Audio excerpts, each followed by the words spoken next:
Salut, c'est Vincent. J'ai le plaisir aujourd'hui de vous retrouver pour faire le unboxing, non pas de une boîte de jeux, ni deux, ni trois, mais quatre boîtes de jeux aujourd'hui que je vais ouvrir en vidéo en votre compagnie. Donc, ce sont les quatre extensions qui viennent de sortir au même moment pour le formidable jeu Escape the Dark Castle, qui faisait partie d'ailleurs de nos récents coups de cœur pour l'année 2021. C'est un jeu qui rappelle les meilleures heures des livres dont vous êtes le héros, et un jeu extrêmement simple à prendre en main, mais très fun également. Et Lou et moi-même avions beaucoup apprécié ce jeu l'année dernière. Donc là, il sort 4 extensions, et ça va être l'occasion de redécouvrir le jeu, d'y rejouer, et certainement de refaire au moins une partie là en vidéo prochainement. Alors, Escape the Dark Castle, initialement, la boîte de base est celle-ci. Alors, les visuels sont toutes en noir et blanc et avec de très belles illustrations, je trouve, hein. Les dessins sont vraiment très chouettes et rappellent là aussi donc les dessins que l'on pouvait retrouver dans les livres dont vous êtes le héros de l'époque. Donc, dans la boîte de base, il y avait principalement des cartes et des dés. Alors, ma petite aide de jeu, déjà, pour commencer. Le livret de règles qui fait 2 pages, hein. Donc, l'objectif du jeu.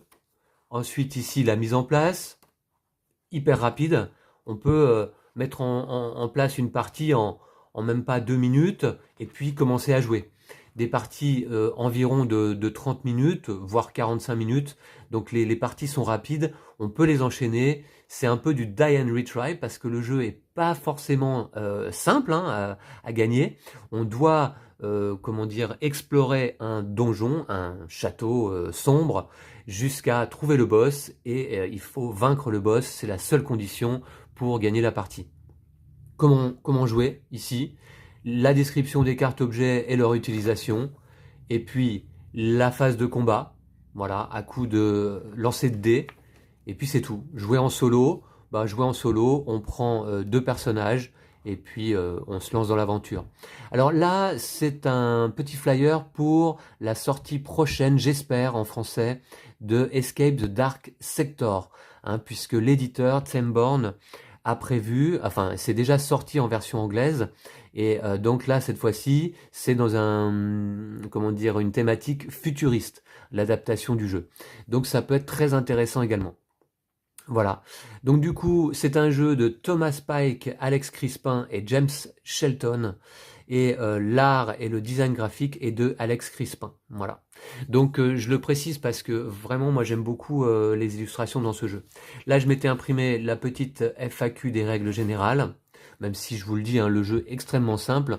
On a de très beaux dés de superbe qualité, hein, des dés lourds et gravés. Donc voilà. Chaque personnage du jeu, chaque héros, a son propre dé. Et puis on a des dés également, des dés noirs pour les ennemis. Et puis on avait donc ici un ensemble de très grandes cartes. Ça c'est très appréciable également. Alors moi je m'étais imprimé 2 petits compteurs de santé que l'on pouvait trouver sur BGG. Ici les quelques héros du jeu de base. Et puis ensuite on a donc des cartes que l'on va retourner à chaque fois comme un livre. Voilà. Le jeu est assez narratif, car à chaque fois on va avoir un texte évidemment, et puis on va résoudre les cartes au fur et à mesure. Voilà. Donc, vous voyez des très grandes cartes là, et en plus protégées, tressées, donc de très bonne qualité. Voilà. Donc du coup, ça c'était le matériel pour le jeu de base. Je vais ranger tout ça. Encore, je vais mettre de côté. On avait donc les petits crayons, parce que initialement, pour noter la santé, il n'y a rien de prévu. On prend une feuille blanche et on note la santé au fur et à mesure au crayon. C'est pour ça que moi je m'étais imprimé ces 2 petites pistes, mais qui vont être remplacées, là maintenant vous allez voir dans une des extensions, par des pistes officielles cette fois-ci. Là on avait 2 petits cubes et puis les cartes objets. Voilà. Alors il y avait déjà pas mal d'objets, hein. L'utilisation des objets en partie était assez, comment dire, subtile et voilà, assez puissante par moment. Donc ok, bon très bien, ça c'était le jeu de base. Sans plus attendre, on va découvrir ce que proposent les extensions. Alors en fait, il y a ici 3 packs d'aventure, le culte du chevalier de la mort, le joug de la reine revenante et le fléau du seigneur de la peste, qui là vont proposer principalement des nouveaux héros, des nouveaux boss et quelques nouvelles règles particulières, spéciales.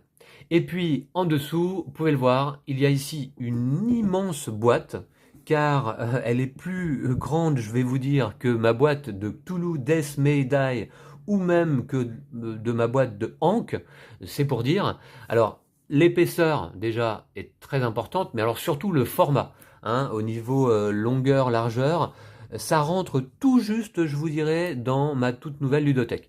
Donc, ça va, c'est bien. Alors, c'est très sombre, mais tout de même, voilà, vous le voyez apparaître, on voit donc le Escape the Dark Castle, le jeu d'aventure et d'atmosphère, ici, surimprimé donc. Et puis sur les côtés également, on peut le voir. Donc superbe boîte qui là, je l'ouvrirai en dernier dans cette vidéo, va permettre de ranger tout le matériel du jeu, le jeu de base, plus les extensions, plus les futures extensions à venir. Et puis en plus de ça, c'est pas qu'une boîte de rangement, il y a aussi des nouveaux boss, des cartes épilogues, des cartes de départ, etc. On va découvrir ça plus avant. Voilà. Donc je la mets de côté pour l'instant celle-ci et on va la voir tout à l'heure. Je vais commencer donc par ouvrir, bien, tout naturellement, la première extension, le pack d'aventure, le culte du chevalier de la mort. Voilà, donc avec une superbe illustration là aussi. Donc là, on est sur des boîtes d'un plus petit format, évidemment.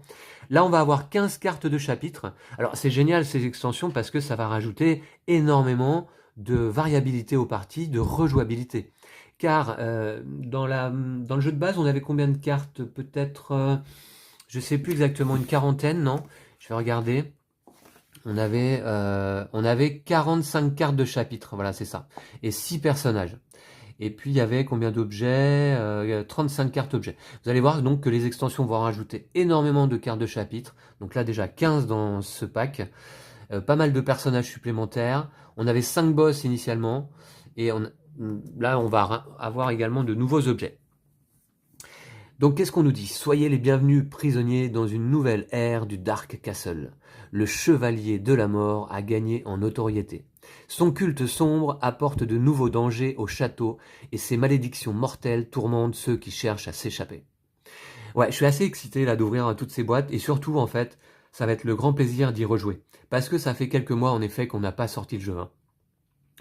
Donc, nouvelle règle, le pack intensifie les aventures, 15 cartes de chapitre, 5 cartes malédiction, une carte de boss, 3 cartes de personnages, 1 dé de culte, 3 dés de personnages qui vont avec les nouveaux personnages donc, et un livret de règles. Alors les cartes malédiction, ça c'est nouveau, je connais pas. Allez, j'ouvre tout de suite cette petite boîte, on va découvrir ensemble ce qu'il s'y trouve. Alors, j'essaye de ne rien abîmer, surtout mes doigts.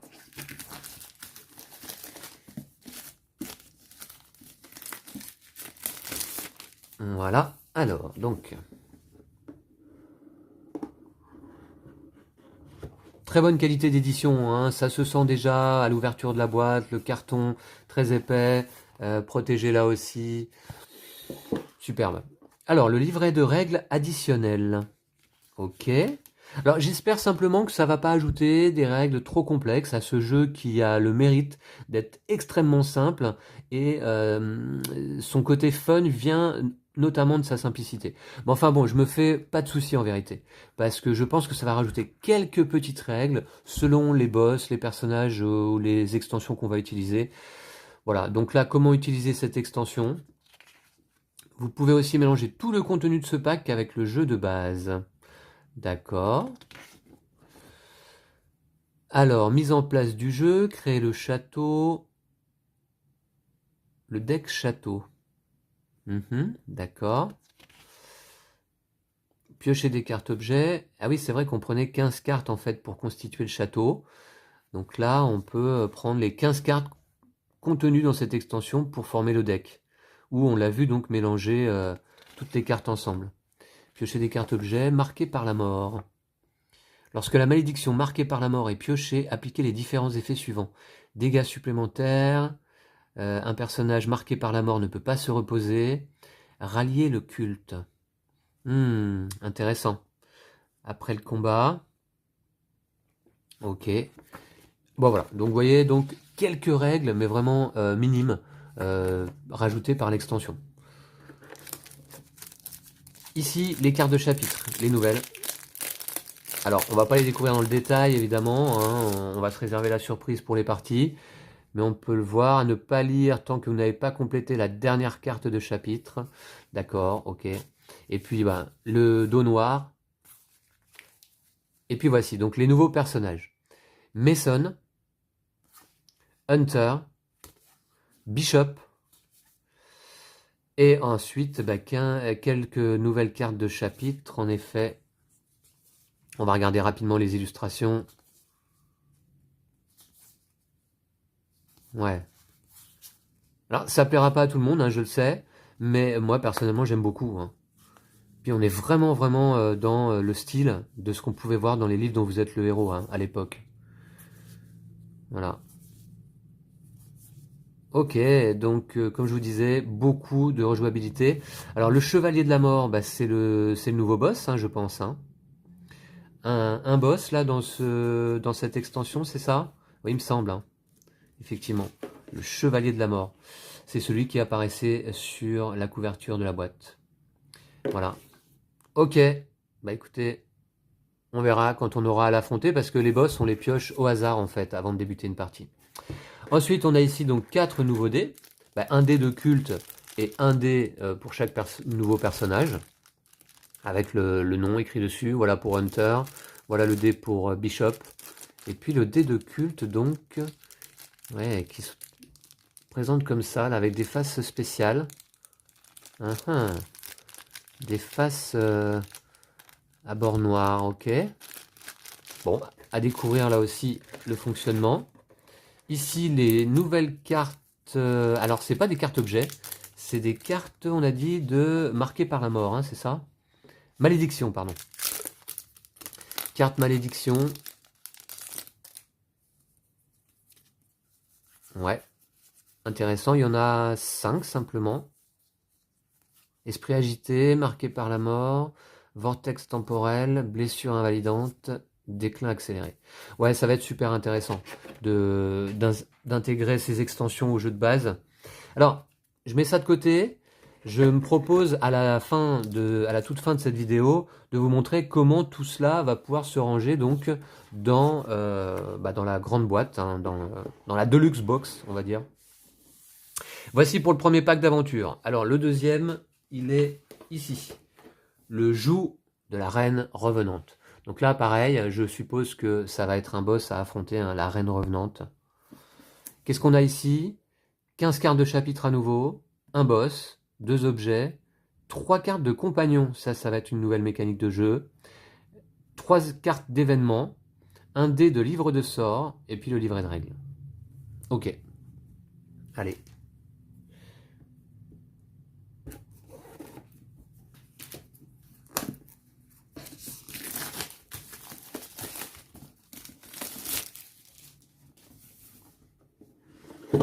Voici donc le petit livret de règles additionnel. Donc moi je vais recondenser tout ça dans une petite aide, hein, je pense, pour que ce soit plus facile, plus pratique. Voilà. Donc comment utiliser cette extension? Les cartes de cette extension peuvent former un chapitre à elles seules, mais vous pouvez aussi mélanger tout le contenu de ce pack avec le jeu de base. Voilà. Ok, c'est intéressant à savoir ça. Chaque pack apporte 15 nouvelles cartes qui peuvent servir telles quelles ou être mélangées donc au jeu de base. Les cartes compagnons, d'accord. Mise en place du jeu. Carte d'événement. Nouvelle mécanique, les compagnons. Ces personnages peuvent apparaître durant une quête pour vous aider dans votre évasion. Les compagnons entrent en jeu lorsque vous piochez les cartes événements compagnons correspondantes dans le deck de cartes objets. Ah, les cartes événements vont se mélanger aux cartes objets. Au moment où une carte événement compagnon est piochée, lisez à voix haute, puis placez la carte et le dé compagnon correspondant en jeu. Comment utiliser des compagnons? Caractéristiques et aptitudes spéciales des compagnons. D'accord. La coupe rituelle, le livre de sorts défraîchi. C'est vraiment super bien présenté tout ça. Hein. La légende croit. The Death Book. Ouais, je sais pas si j'ai ça moi, The Death Book. Et puis là ici, je vois qu'il y a une sorte de playmat. Je dois pas avoir ça non plus moi. Hein. Ok. Très bien. Là, une petite tête de jeu, oblitérer, revigorer, manipuler. Mhm. Ok, donc, les nouvelles cartes ici de chapitre. J'ouvre les plastiques, comme ça, on peut les découvrir un peu. Puis tout à l'heure, pour faire le rangement dans la boîte, dans la grosse boîte, ça va être plus simple. Donc là, ça va être le boss. Là, les compagnons. Avec caractéristiques, aptitude spéciale. Ok, intéressant. Donc il y a 3 compagnons.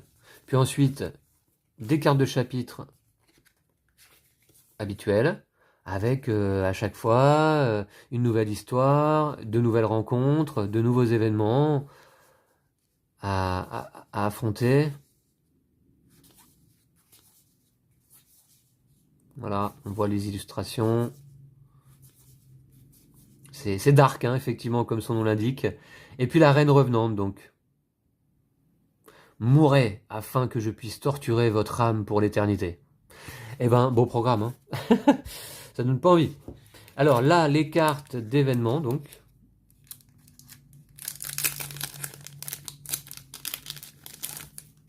Ici, événement compagnon. La coupe rituelle, c'est un nouvel objet, une relique. Et le livre de sorts défraîchi, donc. Alors, le livre de sorts, par exemple, à chaque fois que vous devriez lancer votre dé de personnage, vous pouvez à la place tenter de lancer un sort. Choisissez un sort, lancez le dé de livre de sorts et appliquez le résultat. Le dé de livre de sorts, qui se trouve donc... Ah, ben c'est lequel? Là, on va plutôt avoir les dés de compagnons. Alors, on a chasseur. C'est des nouveaux dés, tout ça. Hein. Chasseur, esprit, garde. Et avec des nouvelles faces, hein, des nouveaux symboles. Ok. Et puis ici, certainement, le dé du livre de sorts. Donc. Super. Voilà. Je range tout ça. On passe au 3e pack d'aventure. Voici, je mets de côté. Alors, celui-ci s'appelle Le Fléau du Seigneur de la Peste. Ça donne envie là aussi. Avec, il a une sale tronche. Hein. Pas envie de le côtoyer de trop près. Alors, ici, des cartes de chapitre à nouveau, 15. Un boss. 4 objets. 3 personnages. Et puis donc des cartes de peste. Là, on nous dit... Bienvenue dans le domaine du Seigneur de la Peste, une monstrueuse masse consciente dotée de pustules purulentes. Sa récente prise de pouvoir a apporté un danger d'un genre nouveau au château, une menace plus terrifiante que n'importe quelle créature, la peste. Ça met dans l'ambiance.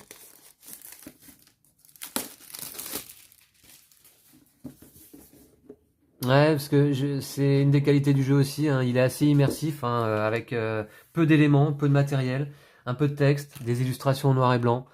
Voilà, et on est dans l'aventure. Puis je vous disais, pas simple. Hein. D'ailleurs, on avait fait 2 parties en vidéo avec Lou. Je crois que ça s'était soldé par 2 défaites, hein, malheureusement. Donc, ça va être l'occasion d'essayer de prendre notre revanche un petit peu en vidéo. Peut-être même de faire une partie solo.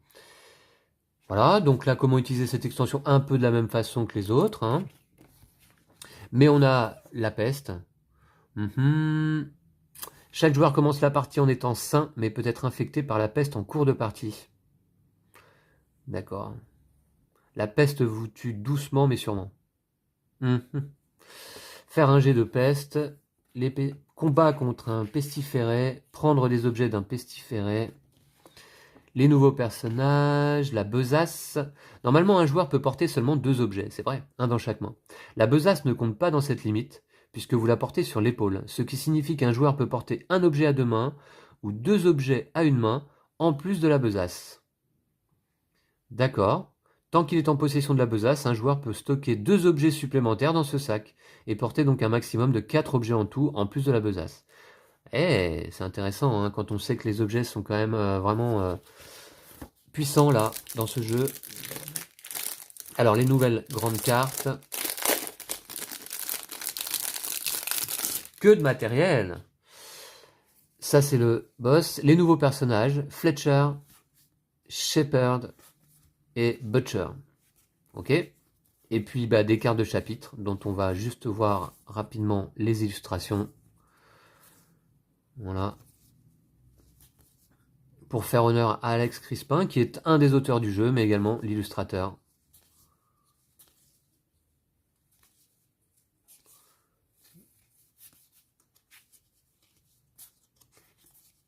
Voici.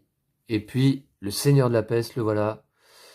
Fumant, dégoulinant, empestant. La pestilence, c'est le pouvoir. C'est votre faiblesse qui est un fléau. Ok, c'est ce qu'on verra. Bon, ici, les nouveaux objets, je suppose. Voyons voir, la lance brisée, une arme à deux mains, le filet troué, la besace en lambeaux, donc la fameuse besace, l'objet spécial, les dagues émoussées, arme à deux mains. Et puis les cartes de peste, donc. Alors, est-ce qu'elles vont venir? Ah voilà, ouais, elles vont venir dans le paquet d'objets, là. Et boum, peste. Vous commencez à vous sentir faible et fiévreux. Vous devez faire un jet de peste. Ok. Et puis les nouveaux dés, donc. Voilà. Conformes à ceux qu'on peut trouver dans le jeu de base et toutes ces extensions. Alors, le dé de peste, notamment. Un dé pour chaque personnage. Et le dé de peste. Voilà. Alors, est-ce que ça représente des dégâts que l'on subit, là, des blessures que l'on subit? 4 blessures, quand même, ce serait douloureux. Hein. Le dé pour Shepherd, le dé pour Butcher, et le dé pour Fletcher. Ok, ben voilà. Hein. Donc, du coup, je range à nouveau le matériel dans cette petite boîte, et puis on va ouvrir ensemble la Deluxe Box. Je sais plus comment ça s'appelle exactement, mais enfin, bon, on peut l'appeler comme ça. Alors, la Deluxe Box, c'est parti. Ouh, elle est énorme. Pour l'instant, elle n'est pas lourde. Il y a assez peu de matériel encore à l'intérieur. Et encore que, on va voir. Mais je crois qu'il y a pas mal de choses à découvrir tout de même. Donc, c'est marqué là. C'est la boîte collector, en fait. Hein. Toute votre collection dans une seule boîte. La taille imposante de cette boîte cache un élégant système de rangement. Vous pouvez désormais ranger toute votre collection d'Escape the Dark Castle dans la même boîte. Les inserts vous permettent d'organiser les cartes comme vous le souhaitez, qu'elles soient slivées ou non. Vous aurez également de la place pour les dés, les livrets de règles, les blocs-notes, les crayons et les tapis de jeu, ainsi que pour les futures extensions. Bah oui, mais j'ai pas de tapis de jeu, moi. Je pense qu'on peut se les procurer évidemment sur le site de Temborn. Certainement des tapis en néoprène.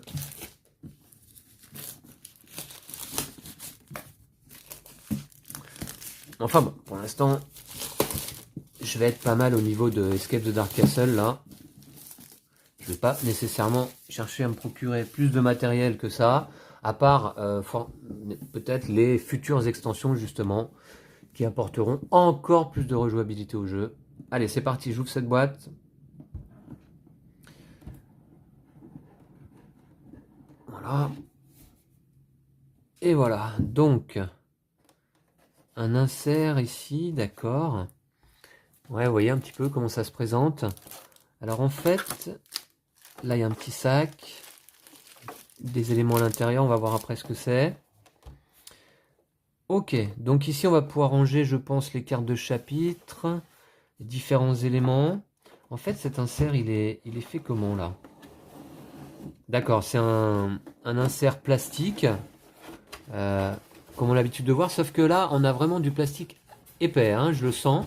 Donc c'est souple là sur les côtés, mais on sent qu'il est épais, plus épais que parfois, ce qu'on peut trouver. Et puis donc il y a une sorte de casier là ici, en carton épais et rigide sur le dessus. Voilà, et le fond de la boîte. Noir, c'est noir. Hein. Ok.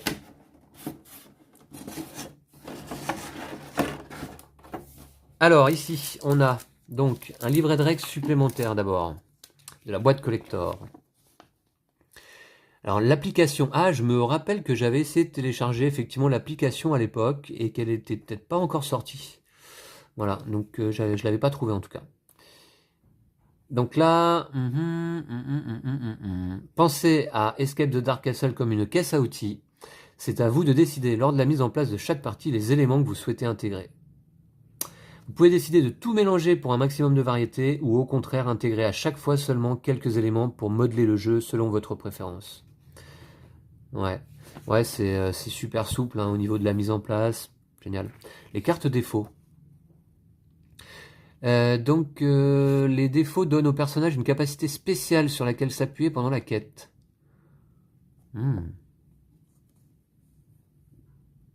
Ah, on place une carte défaut face visible sur chacun des personnages.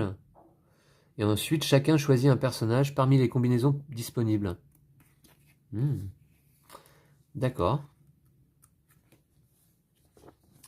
Les dés de mort. Ok. Alors ça, c'est des dés de chapitres spéciaux et qui s'adressent aux joueurs qui recherchent un challenge encore plus grand. C'est des dés qui vont bénéficier aux ennemis en fait. Hein. Les doubles versatiles, d'accord. Les nouvelles cartes de départ, nouvelles cartes boss, carte épilogue.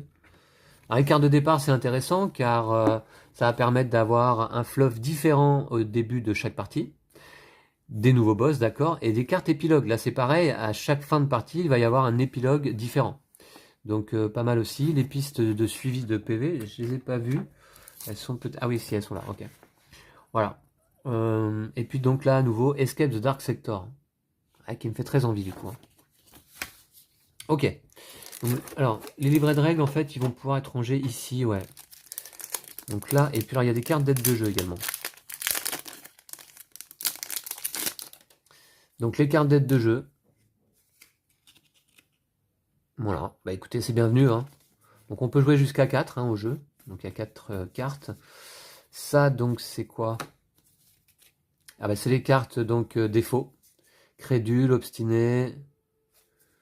C'est en fait, j'ai l'impression que c'est des effets positifs. Hein. Là, par exemple, le lâche une fois par partie, après au moins un round de combat complet, vous pouvez piocher une carte objet et fuir, mettant immédiatement fin au chapitre en cours. Ne s'applique pas aux cartes boss, ouais. Ou là, à vide. Une fois par partie, lorsque vous gagnez des points de victoire, des points de vie, pardon, en défaussant une carte objet, nourriture, gagnez 2 points de vie supplémentaires. Carte victoire. D'accord. Carte défaite. Et puis un nouvel objet ici, une relique, la pierre de vie. Si vos points de vie sont réduits à 0, défaussez cette carte pour lancer le dé de la pierre de vie. Vous ressuscitez avec le montant de points de vie obtenus. Ah ouais, si on obtient ce symbole, on récupère son montant de points de vie initial. Et sinon on meurt, tout simplement. Ok. Voilà, donc ça, ces cartes, ce type de petite carte va pouvoir se ranger ouais, dans ce genre d'emplacement. Pas mal. Ensuite ici, des nouvelles grandes cartes.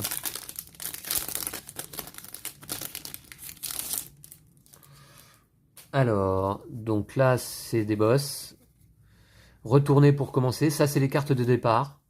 Voilà. Donc, on va voir vite fait. Il y a des nouvelles illustrations, mais on va pas regarder le texte de près. Ici, le meneur de jeu, c'est un nouveau boss. Hein. Le gardien du trésor. L'hydre. Voilà, des boss, du coup, ça va en faire pas mal. L'entité. Le maître des bêtes. Ouais. Et le champion de la fosse. Ok, super. Très bien. Donc là, du coup, ouais, je vais faire comme ça. Alors, comment je vais choisir de ranger en fait? Je pense que les boss des extensions... Est-ce que je vais mettre tous les boss ensemble dans une section? Ou est-ce que je vais, pour l'instant, garder les extensions je sais pas, je pense que j'ai envie de tout mélanger moi, hein, parce que le jeu est quand même simple. Alors voilà les pistes. Compteur de points de santé. À comparer avec les petits compteurs que j'avais imprimés sur BGG et que j'avais collés sur une petite couche de carton. Donc du coup, ils sont rigides, mes compteurs. Ceux-là sont souples. Voilà. Donc bon, on pourra utiliser l'un ou l'autre, hein, au choix. Voilà. Ouais, ouais. Bah, les compteurs officiels sont très très bien aussi. Hein. Alors ceux-là, est-ce qu'on peut les ranger par exemple ici? Ouais, non, ça va pas le faire là. Les compteurs, on va plutôt les mettre comme ça. Hein. Ok, d'accord. Ensuite, on a un petit sac en velours. Ouais, assez doux là au toucher. Je regarde un peu les coutures. C'est correct.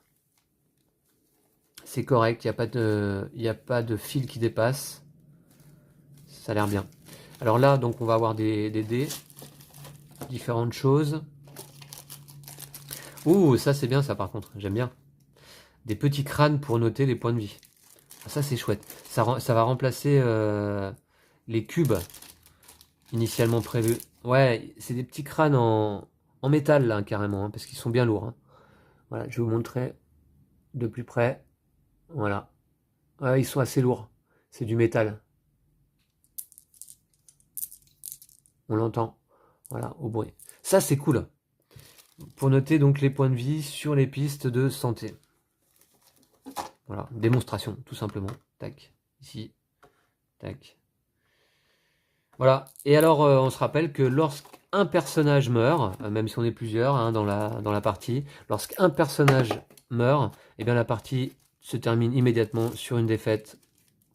Il faut que l'ensemble des personnages puissent survivre jusqu'à la fin de l'aventure, puissent participer au combat final contre le boss, et donc puissent vaincre le boss pour pouvoir l'emporter. Des nouveaux dés, en veux-tu, en voilà. Et là ici, un marqueur, ah ouais, alors du métal aussi, très lourd, enfin très lourd, oui, relativement lourd, cette plaque de métal, c'est la plaque vous, hein, puisqu'on se rappelle que sur certaines cartes, il y a le mot vous marqué en gras, ça s'adresse au personnage qui a choisi de retourner la carte de chapitre en cours. Donc, bien ça là, ça permet de voir qui est le personnage actif entre guillemets, puisque tous les personnages sont actifs en même temps, mais il y a certains effets qui s'appliquent uniquement au personnage qui a retourné la carte de chapitre en question.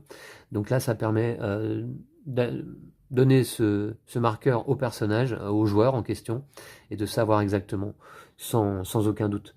Et en plus, c'est un beau marqueur en métal, là. Très épais. Ouais. Ok. Alors là, pour le coup, ça me rappelle un petit peu les figurines en métal que l'on trouvait également pour les jeux de rôle à l'époque des livres dont vous êtes le héros. J'en avais quelques-unes des figurines en métal. C'était très très chouette. Voilà. Bah très bien. Donc ce que je me propose de faire, parce que là, je crois qu'on a vu tout le matériel des extensions, eh bien je vais faire un rangement de mon côté dans cette collector box. Et puis je vous retrouve immédiatement pour vous montrer un petit peu comment j'ai rangé tout ça et comment ça s'organise quoi. À tout de suite. Et bien voilà, c'est fait. J'ai pu ranger les éléments, tous les éléments des extensions et du jeu de base dans cette énorme boîte. Et je vais vous montrer un petit peu comment j'ai organisé tout ça. Chacun fera comme il le souhaite évidemment. Mais on a de la place, hein. On a de la place, effectivement il reste même de la place pour des futurs éléments de jeu à venir. Alors toujours mon aide de jeu hein, sur le dessus, mais je vais la retravailler pour intégrer les nouvelles règles des extensions. Et puis voilà donc ici les différentes petites cartes, alors les cartes d'aide de jeu que j'ai mis de côté, là les cartes victoire-défaite, ainsi que malédiction, compagnon et peste. Voilà, donc les cartes spéciales de petite taille. Là toutes les cartes défauts, ici. Ici, tous les objets, désormais, du jeu, voilà. Y compris les nouveaux objets des extensions. Donc, tout ça se place très très bien. Ensuite, là, j'ai mis les cartes de chapitre du jeu de base. Pour l'instant, j'ai pas mélangé les cartes de chapitre des extensions avec celles du jeu de base. Donc ça, les 45 cartes chapitre du jeu de base. Ici, bien un emplacement adapté. Ensuite là j'ai mis les 3 cartes de départ désormais, donc on va en piocher une au hasard à chaque fois, à chaque début de partie, donc on aura un départ un peu différent à chaque fois. Hein. Ici l'ensemble des personnages, là par contre j'ai tout mélangé, hein. Donc ça en fait combien maintenant? 1, 2, 3, 4, 5, 6, 7, 8, 9, 10, 11, 12. 12 personnages, et chacun avec ses caractéristiques propres. Donc il y a 3 caractéristiques dans ce jeu, hein. La force, la ruse et l'intelligence. Et la sagesse, pardon. Ouais, la sagesse. Voilà. Ok. Donc ça, c'est les nouveaux personnages, enfin, tous les personnages désormais. Ensuite, ici, on a tous les boss.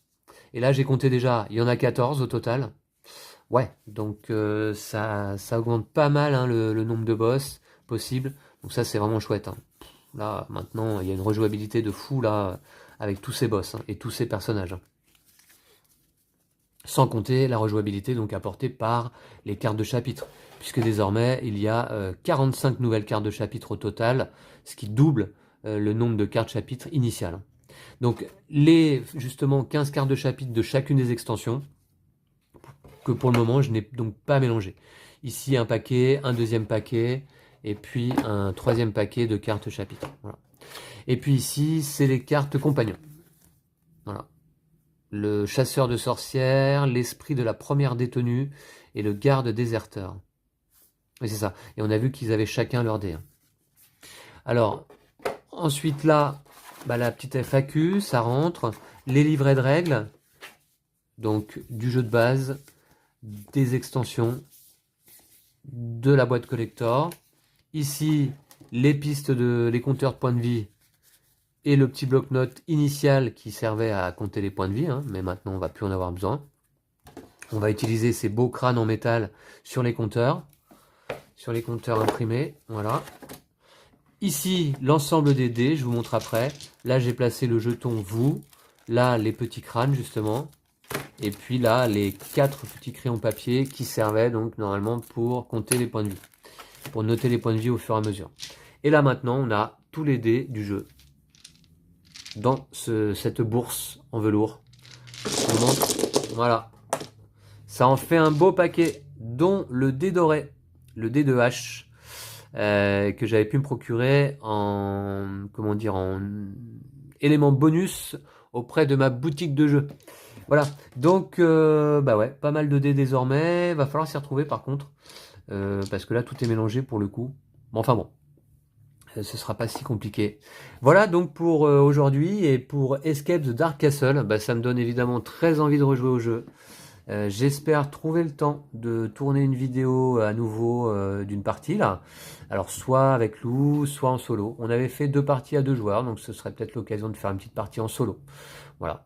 Ouais. Et puis Lou est pas toujours disponible là avec moi, donc c'est des fois un peu compliqué de trouver du temps avec lui pour pouvoir filmer des vidéos, sachant qu'on joue pas mal aussi de notre côté, hein, sans filmer évidemment. Voilà. Merci à vous toutes et tous d'avoir suivi ce unboxing. J'espère qu'il vous aura intéressé. En tout cas, pour ceux qui s'étaient procuré le jeu de base et qui l'avaient apprécié, je pense que c'était intéressant de voir qu'apportent les nouvelles extensions. Et je pense que, ouais, il faut... Alors, l'ensemble, les 3 extensions plus la boîte collector, je crois que ça m'est revenu à un peu plus de 80 € quand même. Hein. Il faut être passionné. Il faut pas trop regarder son porte-monnaie.